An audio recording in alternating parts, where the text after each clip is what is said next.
সবাইকে অনেক অনেক স্বাগত আমার চ্যানেলে। আশা করি আপনারা ভালো আছেন, সুস্থ আছেন। আমি আমার গত ভিডিওতে যেই তথ্যগুলো দিয়েছি আশা করি আপনাদের কাজে এসছে। আমি আজ আরেকটা গুরুত্বপূর্ণ বিষয় নিয়ে কিছু টিপস দেব। সেটা হচ্ছে অটিস্টিক বাচ্চাদের হেয়ার কাট, যেটা আমাদের একটা প্যারেন্টসদের খুবই অসুবিধা হয়।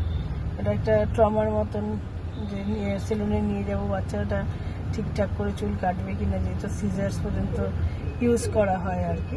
তো কিছু তিনটেই টিপস দেব, যেটা ফলো করলে আপনাদের এই অসুবিধাটা কাটিয়ে উঠতে পারবেন। প্রথম যেটা বলবো সেটা হচ্ছে বাচ্চার সাথে প্রিটেন্ড প্লে করুন। মানে একটা ডল নিয়ে নেবেন, বয় হলে বয়ের ডল হলে মানে বয় হলে ভালো হয়, আর যদি মেয়ে হয় তাহলে গার্ল ডল হলে ভালো হয় আর কি।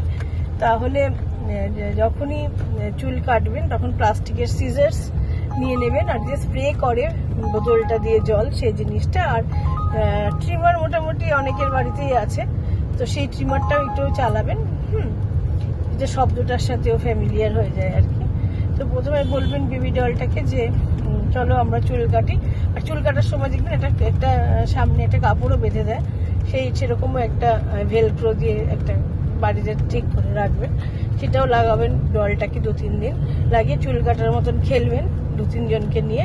ওকেও বলবেন ভাইকে জল দিয়ে দাও মাথায়, কাপড়টা পরিয়ে দাও, 2-3টে কাজে ওকেও ইনভলভ করবেন। তার 3-4 দিন এই খেলাটা হয়ে গেলে তারপরে ওকে করবেন, ওর চুল কাটাটাকে করবেন, ঠিক আছে?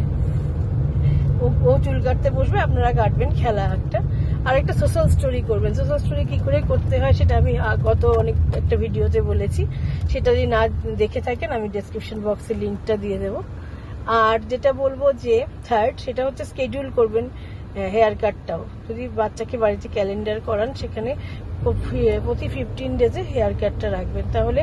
আর একই সেলুন ইউজ করার চেষ্টা করবেন প্রথম 5-6 মাস, তাহলে দেখবেন এই অসুবিধাটা আর থাকবে না, ও সুন্দর চুল কাটা শিখে যাবে। আর এইটাই আর কি।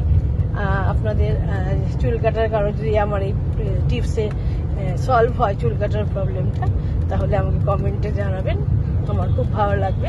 চ্যানেলটা যদি ভালো লাগে লাইক, শেয়ার এন্ড সাবস্ক্রাইব করবেন। ভালো থাকবেন।